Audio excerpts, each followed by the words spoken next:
we're going to play a record, then we're really going to concentrate. XFM 104.9, Ricky Gervais Show. Steve Merchant's also involved. Oh, can I go to bed now? Oh, no.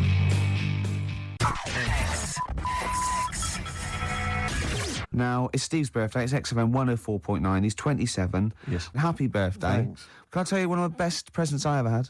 Go on. Without doubt, all I ever wanted was a go-kart. This is true. I was like, you know, sort of 5, 6, 7. And I eventually, for Christmas, I wasn't sort of spoiled in the sense that I got pocket money, but I always got what I wanted at Christmas eventually. Because, working class mothers, they get it out the catalogue and pay for it for the rest of the year. So, I always got, as many presents as anyone else. And I got this go-kart. It was a little red go-kart, and it was a pedal one. And I'd run home from school, and I'd be in it, and I'd get up and down the garden for hours. I'd have to come in from a tea, and this was fantastic. And this went on for like weeks and weeks and weeks through the summer. The next time, it was just it was fantastic go-kart. I'd show off, and then one day I came home, and I went. It was always at the back of the shed, sort of up against the shed. And I went in, I couldn't see it, and so I went to the back door. My mum was sort of like washing up with that, and I went, "Where's my go-kart?" I thought it hasn't been nicked. She went, "Your dad swapped it." Your dad swapped it? Yeah. I went, "He what?" And I was going to be brave, and I went, "He what?" She went, "He swapped it for a wheelbarrow." And I could see she didn't approve of this, and she was thinking, "I'm going to tell him, and then I'm going to, have this out." And I went, "Right." She went, "It's your wheelbarrow." And I went to the back of the shed, and there was this wheelbarrow. He swapped it with a bloke called Jimmy Dublin, who he worked with. Jimmy Dublin? Yeah, I don't know.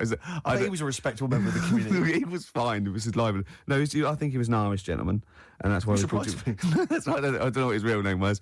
And I think my dad must have been drunk, and he went, "I want to get my son a go-kart." And my dad, my kid's got one. He's probably had it for a year. He's probably bored with it. Yeah. And he said, "I'll give you this wheelbarrow." And I went to this wheelbarrow, and it was caked in concrete. I could hardly lift it. I just nicked off a building site, obviously. And I'd be there for hours trying to push this wheelbarrow up and down the garden, right? And it was okay, though, because I was going on holiday soon, and I 7 years running, went to Bognor Regis, a place called Riverside, because some woman around the way had a caravan that we got free for a week. And I used to go there with my mum and my nan. Oh, party time. Yeah, the age of 7 to sort of... No, it was good because, when you're a kid and you wake up in a strange place, it sort of seems weird. You wake up at 3 o'clock in the morning hearing your gran pissing in an iron bucket. And, We've all been there. You get disorientated. Anyway, I met a little friend who was about my age. We were both sort of like... and he'd hired a go-kart. He had this great go-kart. And he came down to my caravan. I went, "I've got a go-kart." And I remember my mum opening the window of the caravan and going, "Don't lie." That's so evil. And I went, I had a go-kart. Wow. Yeah. Did you ever talk to your father about the fact he swapped it? No. You never mentioned it to him?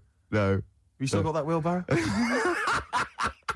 I think so. I've grown into it. Yeah. Yeah, I can nearly lift it now. Yeah. And now I'm just too old to run up and down the garden with it. Now you get one of your several gardeners and use it all the time. Forget it.